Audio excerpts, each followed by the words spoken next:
우리 권필호 권사님이 소천하신 지 만 2년 2개월 만에 이번에 장로님께서 하나님의 부름을 받으셨죠. 사남매 중 이 둘째 며느님만 신앙생활하고 나머지는 전부 하나님을 알지 못합니다.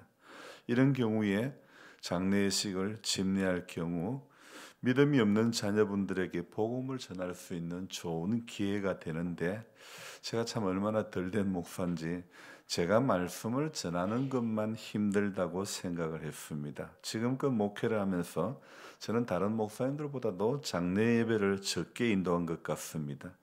제가 처음 2002년도에 영주에 와서 지금까지 장례 예배를 인도한 것은 단 3번밖에 되지 않았습니다.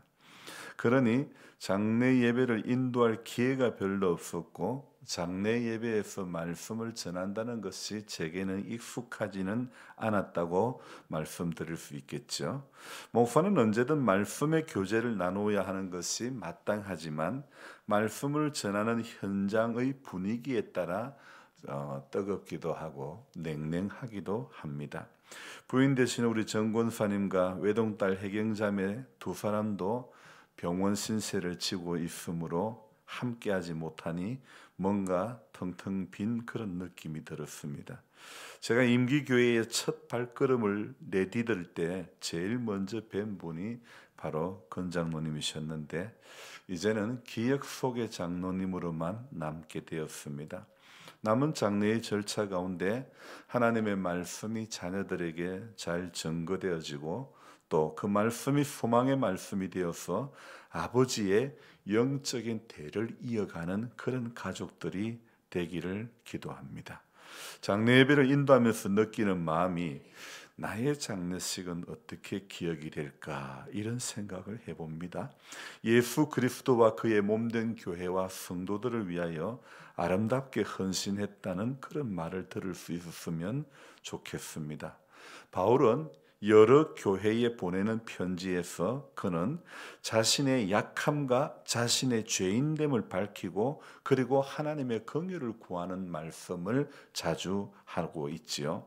오늘 디모데에게 보내는 첫 번째 편지에서 그는 과거에 자신이 어떤 사람이었다는 것을 말하고 있죠. 그래서 13절을 보면, 내가 전에는 비방자요, 박해자요, 폭행자였으나, 자신의 과거가 예수님을 만나기 전 자신은 비방자, 박해자, 폭행자의 삶을 살았는데 도리어 긍휼을 입은 것은 내가 믿지 아니할 때에 알지 못하고 행하였음이라. 이 말은 그리스도인들을 박해하였던 자이며 폭행하는 사람이었는데, 그런 그가 긍휼을 입어 하나님의 귀한 직분을 받은 것에 대해서 감사를 하는 그런 내용으로 먼저 12, 13절에 나오고 있죠. 그러면서 이제 이 영적인 아들 디모데에게 18절 말씀과 같이 선한 싸움을 싸울 것을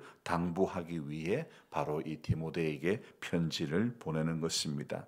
여러분, 이 바울만큼 복음에 정통한 사람이 없고, 또 바울은 아주 유명한 설교자이고 복음 전도자이며 동시에 그는 선교사입니다. 그러면서도 또 텐트 만드는, 장막을 만드는 일까지 했으니 정말 바울이야말로 멀티 중에 멀티입니다. 사람들이 저를 보고 목사님 뭘 못합니까? 이렇게 묻는데, 이런 말씀은 저를 잘 몰라서 그러는데 저도 못하는 것이 너무 많은 사람입니다. 바울의 목회에 비하면 저는 정말 말할 것이 없는, 자랑할 만한 것이 1도 없는 그런 사람이죠. 이렇게 노련한 목회자인 바울은 복음의 동력자고, 또 오늘 17절, 18절의 말씀에 보면 아들 디모데야, 디모데를 아들 디모데야, 이렇게 이야기를 하고 있죠. 자, 이렇게 바울은 동력자라고 말할 수도 있고 아들이라고 말할 수도 있는 이 디모데에게 어떻게 이야기합니까? 19절에서 이 믿음과 착한 양심을 가지라 이야기하고 있습니다. 그는 분명히 디모데보다도 훨씬 목회에는 대가지요. 목회를 잘하는 방법에 대해서 말해줄 수도 있고, 또 설교를 잘하는 방법에 대해서 말해줄 수도 있고 복음을 잘 전할 수 있는 그런 방법에 대해서 말해줄 수도 있는데 바울은 무엇보다도 디모데에게 교훈을 하는데 권면을 하는데 너는 믿음과 착한 양심을 가지라고 말하는 것입니다. 여러분 신앙 이전에 양심이 착한 양심이 되어야 하며 그 위에 신앙이 서야 바른 신앙이 되는 것임을 말하고 싶은 겁니다. 인간의 기본도 지키지 못하면서 신앙인이라 일컬을 수가 없고 신앙인이라 말하기 이전에 양심적인 사람이 먼저 되기를 바울은 권면하는 것입니다. 그래서 바울은 디모데에게 믿음과 더불어 착한 양심을 가지라고 권면을 하는 것이죠. 또 주님의 일을 하는 사람은 이 양심을 벗어나 일을 한다는 것은 안 되기 때문이라는 거죠. 어제 국회에 많은 장성들이 출석을 했습니다. 이번 사태와 관련해서 국회의원들이 질문을 하니 이 군 장성들이 말을 안 할 수도 없고 할 수도 없고 진퇴양난의 모습, 아주 난색을 표하는 그런 모습을 보았습니다. 어떤 사령관은 연신 얼굴을 가리고 우는 모습을 보이기도 했습니다. 별을 몇 개씩을 달아도 양심에 찔림이 있으니 우는 겁니다. 왜 그랬을까 후회하는 겁니다. 위에서 명령이 내려오니 안 할 수도 없고 하려고 하니 예전처럼 물리적인 충동으로 많은 사람들을 희생당하게 할 수밖에 없으니 명령을 받았어도 양심상 시행할 수가 없는 것입니다. 그래서 여기저기서 군 장성들이 양심을 선언하는 것입니다. 수년을 군에서 명예롭게 일을 했어도 마지막에 이런 일을 당하면 얼마나 불명예스럽게 되고 마는 것 아닙니까? 군대는 계급사회이기 때문에 높은 계급을 달고 싶은 꿈이 있겠지만 이를 보면 높은 계급도 다 소용없고 하나님 앞에서 양심껏 사는 낮은 계급이 훨씬 더 나은 것입니다. 하나님을 속이고 양심을 속여가며 높은 자리를 향해서 가는 것이 아니라 하나님의 말씀을 앞세우고 선한 양심을 가지고 가야 할 자리를 향해 또 내가 있어야 할 그 자리를 향해 가는 것이 바람직하다고 생각되어집니다. 곳곳에 양심의 가책을 느끼니 양심 선언을 할 수밖에 없는 그런 모습이죠. 사자성어의 사필귀정이라는 말처럼 처음에는 일이 그릇된 것처럼 보여도 결국에는 모두 바르게 돌아온다는 말이 맞습니다. 하나님은 결국은 다 바르게 돌아오게 하시는 겁니다. 불의가 판을 치고 정의가 힘을 못 내는 것처럼 보여도 하나님께서는 이 나라 이 민족을 사랑하시는 겁니다. 권력을 힘입은 불의의 세력은 결국 망할 수밖에 없는 것이고 선한 싸움을 하고 착한 양심을 가지고 가는 정의의 사람들을 하나님께서 붙잡아 주시고 세워 주시는 겁니다. 그래서 하나님은 반드시 사필귀정으로 전화위복으로 하나님은 역사하시는 줄로 믿습니다. 그래서 우리 그리스도인들은 이 세상에 오늘도 하나님 나라를 세워갈 의무가 있는 사람들인데요. 그래서 그 중에 양심이라는 것은요, 그리스도인의 삶이자 기본이자 기준이 되는 것이 바로 양심이라는 겁니다. 여러분 무엇이든지요 기준을 벗어나면 사고를 당할 수밖에 없습니다.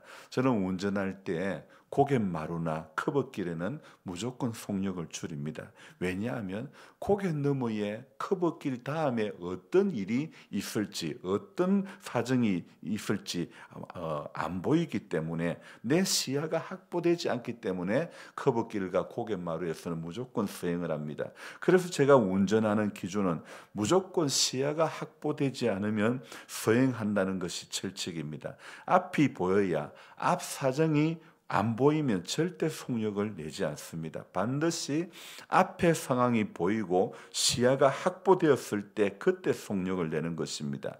여러분 하루의 시작도 마찬가지입니다. 새벽에 말씀과 기도로 깨어 있으므로 나의 영적인 시야가 확보되어졌을 때 그때 하루를 시작하는 것입니다. 육의 눈이 떠졌다고 모든 것이 전부 다 보이는 것이 결코 아니라는 겁니다. 기도하고 기도로 깨어 있어야 하나님 하나님께서 보게 하시고 하나님께서 들리게 해 주시는 줄로 믿습니다. 그래야 오늘도요, 저와 여러분들은 14절의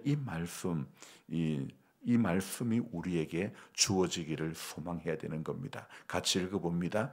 우리 주의 은혜가 그리스도 예수 안에 있는 믿음과 사랑과 함께 넘치도록 풍성하였도다. 아멘. 여러분, 기도하고 기도로 깨어 있어야 오늘 14절처럼 우리 주의 은혜가 그리스도 예수 안에 있는 믿음과 사랑과 함께 넘치도록 풍성하게 해주시는 하나님의 은혜를 오늘도 경험하게 되는 줄로 믿습니다. 그래서 하루를 우리의 영적인 시야가 확보될 때 주님, 내가 달려가겠습니다, 시작하겠습니다, 일어나겠습니다, 일하겠습니다, 이렇게 우리가 다짐하고 하루를 출발해 냅니다. 눈 떴다고 팔다리 움직인다고 하루를 살아가는 것이 아니라 하나님께서 우리의 영적인 시야를 확보해 주실 때 하나님께서 보게 해주시는 그 눈으로 봐야 우리가 실수하지 않고 실패하지 않고 승리자, 올바른 구도자의 길을 걸어가게 되는 줄로 믿습니다. 기도하겠습니다. 하나님 아버지, 고맙습니다.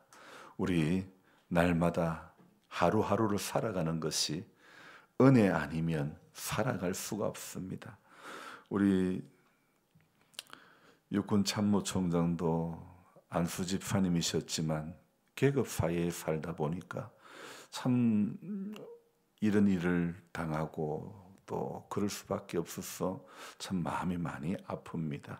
우리 하나님 아버지, 우리가 그래서 오늘 바울이 디모데에게 교훈하는 이 말씀을 생각해 볼 때에 하나님, 정말 신앙의 여정 가운데는 믿음과 더불어 착한 양심이 있어야 되고 선한 싸움을 싸워야 하는 것이 우리에게 정말 필요한 것 같습니다. 우는 사자와 같이 두루 다니며 삼킬 자를 찾고 미혹하는 그 속이는 사단의 위협 앞에 우리가 넘어가지 않기 위해 오늘도 하나님, 기도로 말씀으로 깨어 있어서 우리 영적인 시야가 확보되어졌을 때 움직일 수 있는, 이스라엘 백성들이 구름이 움직일 때 움직이고 구름이 멈출 때 그들도 멈추어졌던 것처럼 하나님께서 말씀으로 기도로 보여주신, 들려주신 것들, 그런 것 보고 그런 것 들으면서 우리가 하루를 살아갈 수 있기를 원합니다. 내 감정에, 내 경험에, 하나님, 내 지식에 이끌려 사는 것이 아니라 하나님께서 오늘도 말씀하시는, 하나님께서 보여주시는 것 잘 보고 하나님께서 들려주시는 그 음성 잘 듣고 우리 모두가 달려갈 수 있는 이 하루가 되게 하여 주시옵소서. 우리 하나님 아버지, 우리 장로님 장례의 남은 일정 가운데서도 하나님께서 함께 해주시고 하나님을 알지 못하는 자녀 손들이 하나님, 이 장례 예식과 더불어 우리 하나님에 대해서 소망을 가지고 하나님 안에 살아갈 수 있는 길을 열어 주옵소서. 감사를 드리며 예수님의 이름으로 기도드리옵나이다. 아멘. 간절한 마음으로 주여 부르고 기도합니다. 주여, 주여.